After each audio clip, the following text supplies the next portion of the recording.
Thank you all for joining us here today.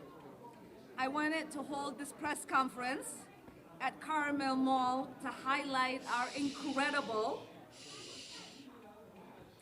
Somali businesses housed here. We have an extraordinary entrepreneurs who have built amazing businesses. Carmel holds a special place in my heart, and I look forward to visiting every time I'm home. This is one of the places I recommend to visitors who come into our town because it showcases our vibrant Somali community. Carmel Mall is home to more than 100 small businesses, and the owners here have seen a significant decline in business since Trump's Operation Metro Search began. Community members are afraid to go out as a result of the occupation in our city by ICE. Not only is the federal occupation hurting businesses, the president's reprehensible rhetoric has led right-wing grifters to show up here to terrorize our community. It is indefensible. Hurting small businesses is just the tip of the iceberg. Under the Trump administration's so-called Operation Metro Surge, constitutional rights are being trampled, families are being ripped apart, and fear is being weaponized to try to beat us into submission. Federal immigration agents are terrorizing our neighbors, stopping people of color, demanding papers, detaining U.S. citizens, and brutalizing Minnesotans in the name of public safety. But we know this is not about public safety or immigration enforcement. It is state-sanctioned violence and political retribution. What is unfolding in our state is not accidental. It is part of a coordinated effort to target Black and brown immigrant and Muslim communities through fear, racial profiling, and intimidation. This administration's immigration agenda is not about law enforcement. It is about making people feel they do not belong regardless of their citizen status or the law. But our communities shall not and will not be intimidated. In the face of violence, Minnesotans have organized, protected one another, and showed love instead of fear. Two incredible Minnesotans, Renee Good and Alex Preddy, were murdered for their willingness to stand up and protect their neighbors. Now our community is reeling from their murder that were entirely avoidable. No immigration enforcement agent should ever be allowed to act as a judge, jury, and executioner on our streets. That's right. We will continue to demand real accountability. I am grateful my colleagues who have shown immense moral clarity in this moment. I will end with this. We must all do more. Everyone here understands that. Voting no on DHS funding bill is the bare minimum. Backing the resolution to impeach Kristi Noem is the bare minimum. Holding law-breaking ICE agents legally accountable is the bare minimum. We must abolish ICE. This moment demands it. And next, I want to introduce my dear friend and colleague, Congresswoman Ayanna Pressley.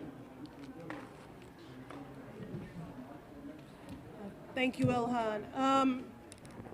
Earlier today, we visited the sacred space where Alex Preddy was executed in broad daylight. An unarmed citizen whose last words were, "Don't hurt her."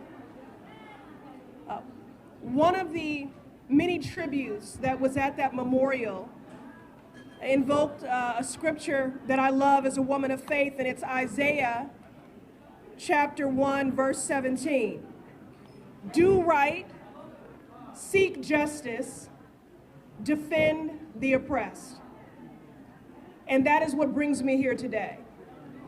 Do right, seek justice, defend the oppressed. I'm here as a sister in solidarity with Congresswoman Omar. I'm so grateful for her courageous and steadfast leadership. I'm here in solidarity with Movement family, who I have been here many times shoulder to shoulder doing justice work alongside. I am here to bear witness. I'm here to listen, and I'm here to help people process their grief and their trauma. You know, we all understand that elections have consequences.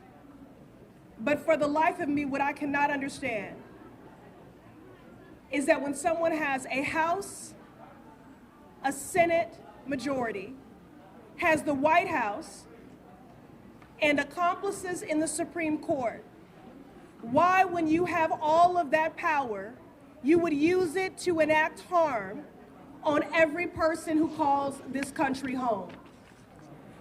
We have an occupant in the Oval Office who traffics in hate, is hell-bent on inflicting hurt and harm and trauma on everyone who calls this country home, with a laser focus on our most vulnerable.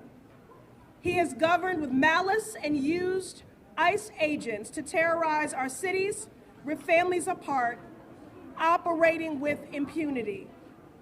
Rogue masked agents who violate people's rights in the name of so-called law and order. Yet they detain, deport, and kill our neighbors in cold blood without due process. To be clear, none of it has kept anyone safe, because it has nothing to do with public safety. Not in Minnesota, not in Massachusetts. It has everything to do with power, with control, with intimidation and oppression. Earlier today, I met immigrants who make this country great, who make this state great, who fled authoritarian regimes in Colombia, Venezuela, Syria, and Nicaragua. They came here for a better life and to make positive contributions, which they do. And they are so traumatized to be seeing in real time the very authoritarian, fascist, and cruel actions that they fled showing up here in Minnesota and in this country. All this has done is traumatize children, delay cancer patients' chemotherapy, devastate small businesses, and leave beloved community members like Renee Good and Alex Preddy dead on our streets. The last time I was here at Carmel Mall, we broke bread together amongst bustling shoppers. It was vibrant, and we laughed over sambusas and drank Somali tea together. Today, it is quiet. Oh. Today, it is quiet. It is quiet because of fear. When we were at Midtown Global Market earlier today, what is it, Lakeside? Mm-hmm. We learned that Lake Street, home to some 2,000 businesses, majority of which are owned by immigrants, that they are losing $30 million a month. Those are the sort of contributions that immigrants have been making to this economy. I don't know what to do about that. Yeah, they're saying it's just. They said to take it out. No, but it's better. Okay, all right. Okay. Sorry. All right, that's okay. So the point is, this is devastating families and devastating the economy here. That's why we're here today, to stand in community, to choose community over chaos and cruelty. We're here because although there can never be justice, because true justice would mean that Renee Good and Alex Preddy and Keith Porter would still be alive? I'm not sure, guys, what to do here. But there must be accountability. Don't use the mic. Use the mic. Okay. Listen, I'm the granddaughter of a Baptist preacher. I have no problem projecting. Can you all hear me? Okay. Okay, so if you want to have church, we will have church. And I mean real church. Not people who speak with a mouthful of scriptures, but walk with a heart full of hate. You know, it has been incredible to be here in community today with people who are every day choosing community over chaos and over cruelty, people who are fighting in defense of the true values of this country and in defense of our neighbors. This moment requires accountability. This week, the Senate will take up legislation to fund the Department of Homeland Security, which includes an additional $28 billion for ICE. We are calling on all senators, Democrat and Republican, to vote no, because Congress should not be funding this campaign of terror. And we can't stop there.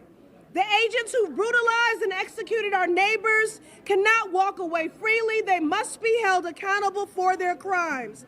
That means passing my bill to end qualified immunity for federal law enforcement, including ICE agents. And it means impeaching Kristi Noem, who is as incompetent as she is dangerous. She is a dangerous cocktail of authority, bigotry, and incompetence, and she must be impeached. We need to abolish ICE and dismantle the systems of oppression that have gotten us to this point. So again, I thank my sister in service for her courageous leadership, for the invitation to return to Minnesota once again, to stand shoulder to shoulder with my movement family, to do right, to seek justice, and to defend the oppressed. Finally, I will say this. Donald Trump is a dictator. And the only way to beat a dictator is with defiance. I thank the people of Minnesota for your defiance in this moment, and I'm here as your sister in solidarity. I know. Impossible. Thank you so much, Ayanna Pressley. The Congresswoman, as she said, has visited Minnesota multiple times, whether it was coming with the Congressional Black Caucus to see the opportunities that exist here in Minnesota for all of us, whether it was to come and to protect our beautiful Mississippi River and stand with the Native American community, and now being here to make sure that she's standing in solidarity with us. Next, I want to call on Minnesota State Senator Omar Fateh, who represents this district.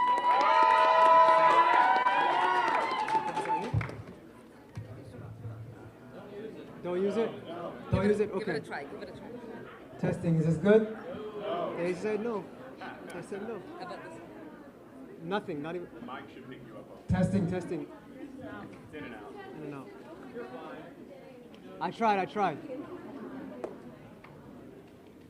Thank you, members of the public, members of Congress, Congresswoman Ilhan Omar and Congresswoman Pressley, and local leaders for joining us here today.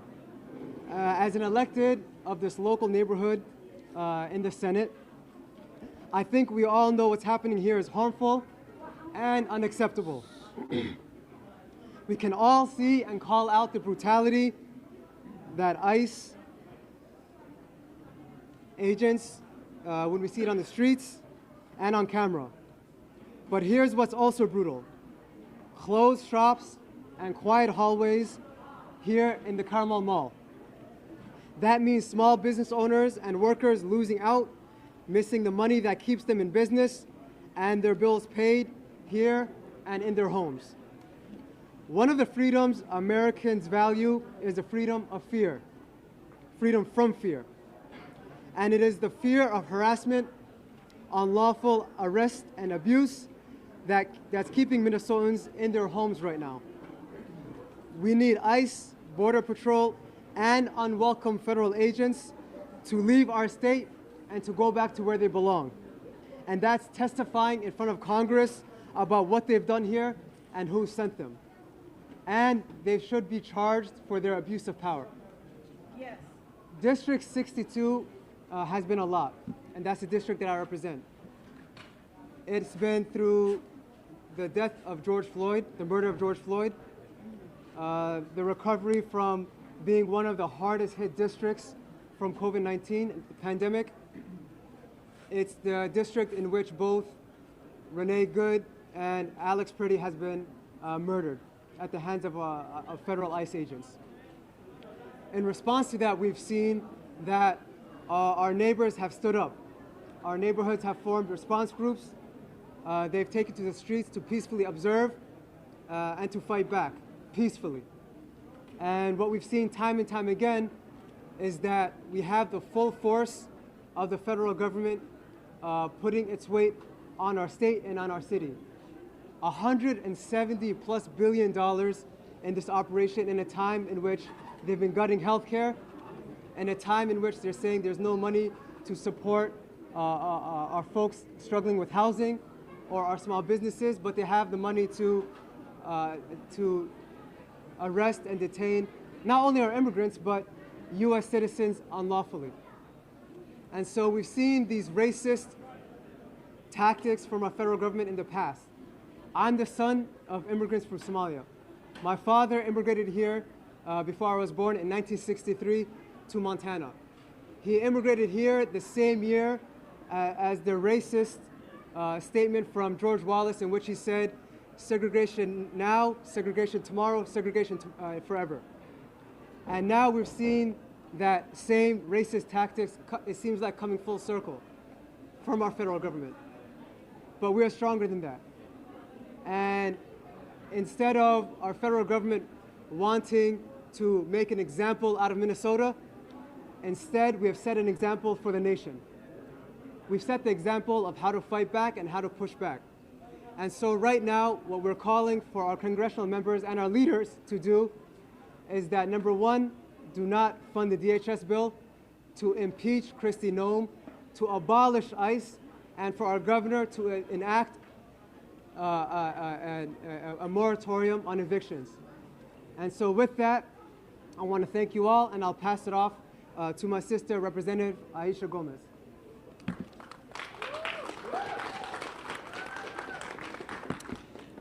Good evening. My name is Aisha Gomez. I serve as the state representative for District 62A. We're in District 62A now, and as Senator Fata pointed out, we both represent the area where Renee Good was murdered and where Alex Pretty was murdered. Today is day 58 of the invasion of our city and our state by masked secret police acting on behalf of a totalitarian, authoritarian regime on the march. Yesterday, 22 neighbors were charged by complaint in federal court with resisting or impeding ICE. This morning, more than a dozen of them turned themselves in, had a hearing, and are now released. Attorney General Bondi tweeted out their names and photographs of them, inviting vile right-wing harassment of these neighbors. We know what this is. This is an attempt by an administration that is losing the narrative war to smear our neighbors who are engaged in constitutionally protected activities and to intimidate the 100,000 plus Minnesotans who have showed up in negative 20-degree weather, who are showing up to defend their communities who are being disappeared off the streets of our state, and who are informing their neighbors, who are bearing witness and who are documenting the rampant abuses and violations of civil rights that happen literally every few minutes in our city.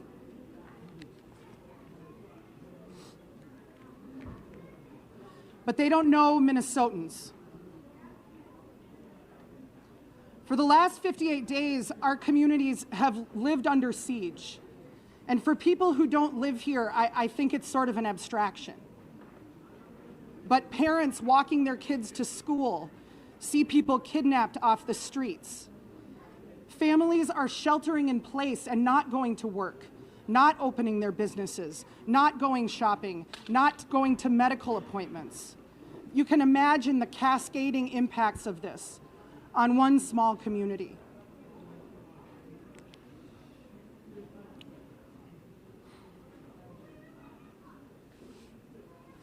Minnesotans will not be intimidated. You cannot arrest all of us. You can come and try, but you are few and we are many. So I invite all Minnesotans on Friday at 8 a.m. to join community leaders, clergy, and those of us standing up to this incursion at the Whipple Federal Building to say to President Trump and Attorney General Bondi, if you want to take these 22, you have to come and take the other tens of thousands of us who are mobilized in this moment.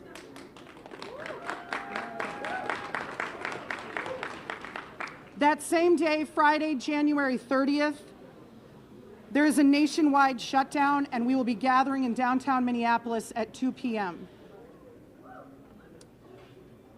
And finally, to our beautiful, resilient community of the South Side and of Minneapolis and of Minnesota.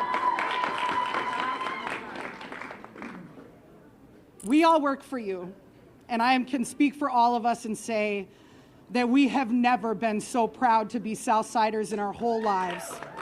We are showing the world what it means to stand up to Trump and Bondi and Noam and Bovino and any bully that they want to send our way, and to do so not with violence and with guns, but with whistles and with love and with care. And we're going to continue. Thank you. Now we will hear from Minnesota State Representative Anam Mahmoud, who is one of the newest members of the Minnesota House. I just want to say thank you to Representative Omar and Presley for standing here today with our communities. Speaking truth to federal outreach taking place right now is in itself an act of bravery. Look at what happened last night to our Congresswoman at a similar event. We cannot let this silence us right now in the face of injustice. Firstly, I want to recognize the lives of Renee Good and Alex Preddy. They put themselves between black and brown neighbors and unconstitutional attacks by ICE. I stand with our observers, our immigrant communities, and we condemn state violence. What we see taking place in Minneapolis, in our districts, across the metro, and at the nation at the hands of ICE is not okay. It is cruel, unconstitutional, and politically motivated. While Bovino may be gone, we all know the work of ICE to tear our communities apart and strike fear is very much still with us and happening as we speak. This work has not slowed. Right now, I see neighbors who are terrified to leave their homes, and families who are sick about loved ones who didn't come home, only to learn of them a few days later in El Paso, in an ICE detention center. While we look at every avenue as elected officials, both locally and federally, to protect our neighbors, I know that we right now, one of the most important tools being against the federal government to the table is the court of public opinion. When the polls flip, Trump begins to worry. Our activated neighbors protesting, observing, and doing mutual aid work right now are so important in making sure the nation sees what is taking place and that the federal government is held at some level of account, and we are protecting those at risk in our communities. May one ask is that you don't lose hope right now. Continue to speak truth about the injustice at every opportunity, and that you remain active in this fight. I'll be standing with all of you.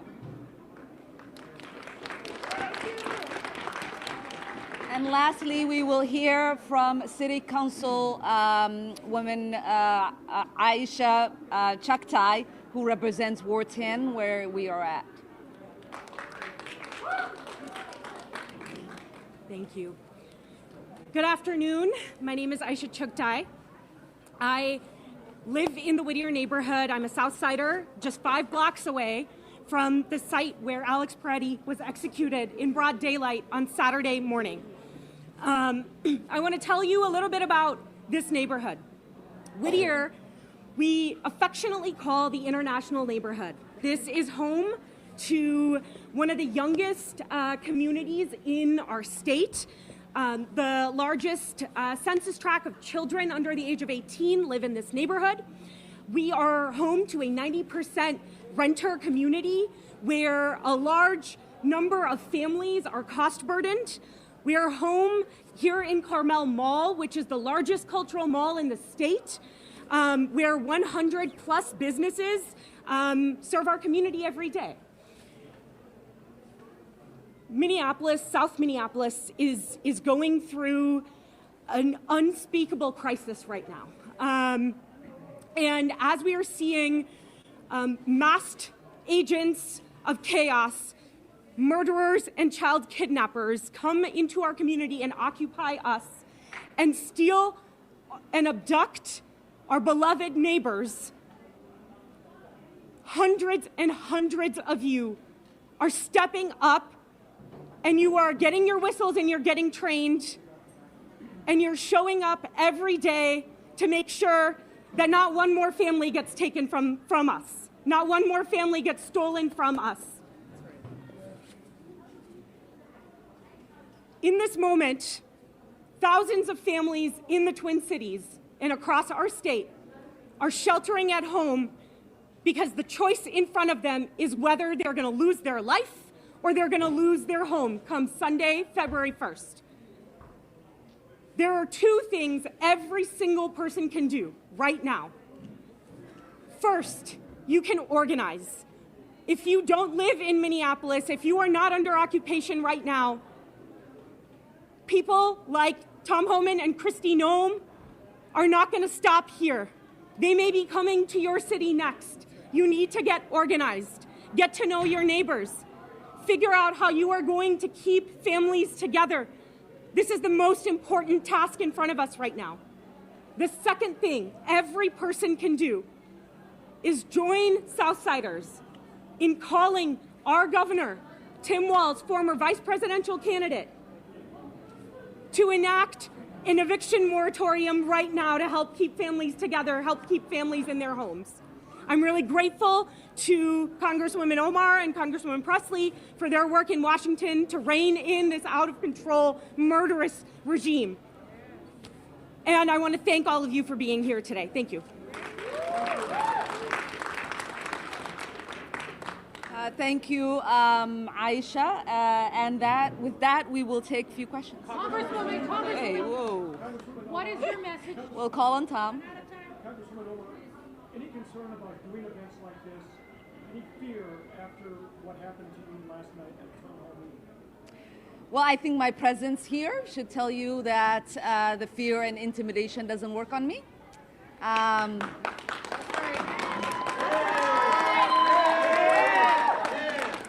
And you and I have talked about this many a times. The president's rhetoric, the attacks from him since I've gotten into public office, from the right wing, has always been really to stop me from being in public service, to intimidate me, to make me want to quit. And my only message is it hasn't worked thus far, and it's not going to work in the future. Congresswoman. For what happened last night, I'm wondering what, if anything, you've heard from your Republican colleagues.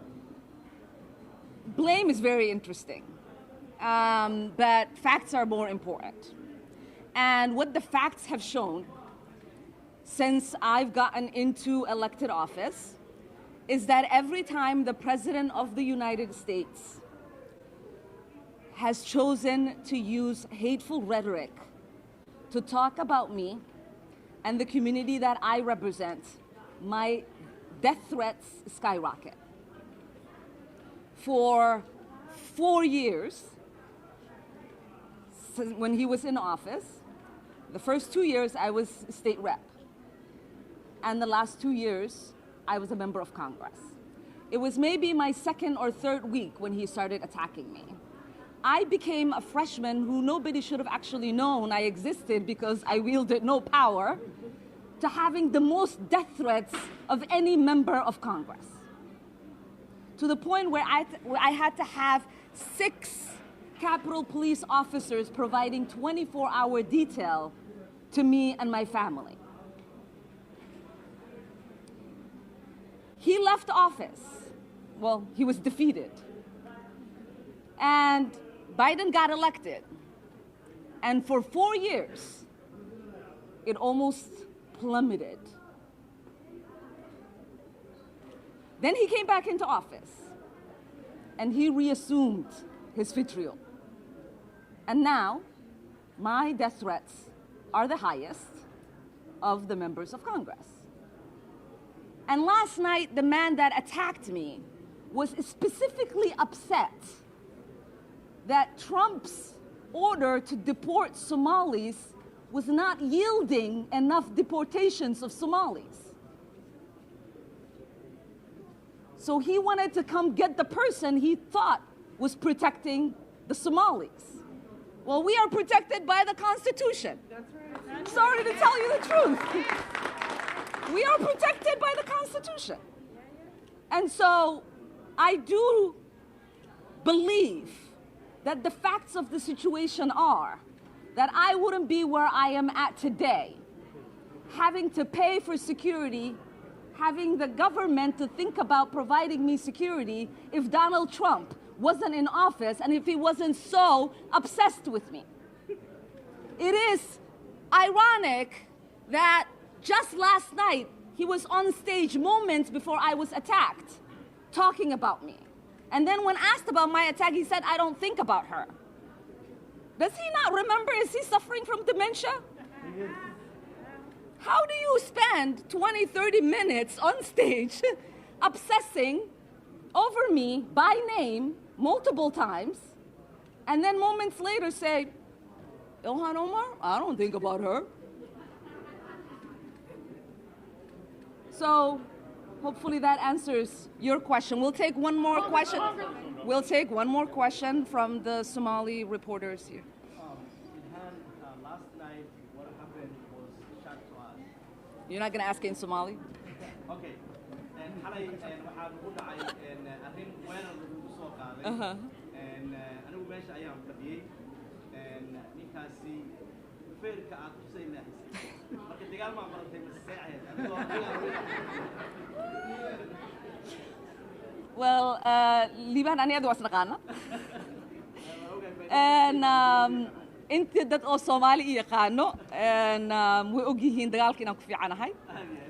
And way og yihiin haddee gabdhaha Soomaalida oo wiilal walaalo la soo koro inay barteen sidii qof la iskaga dhiciyo. Marka waxaan leeyahay haddii uusan security-gayga ninkaas dhulka ula dhici lahayn gacanteyda way gaari lahayd. Marka nasiib uu leeyahay in ay iga celiyeen. Yeah? Okay, thank you everyone. Have a good night.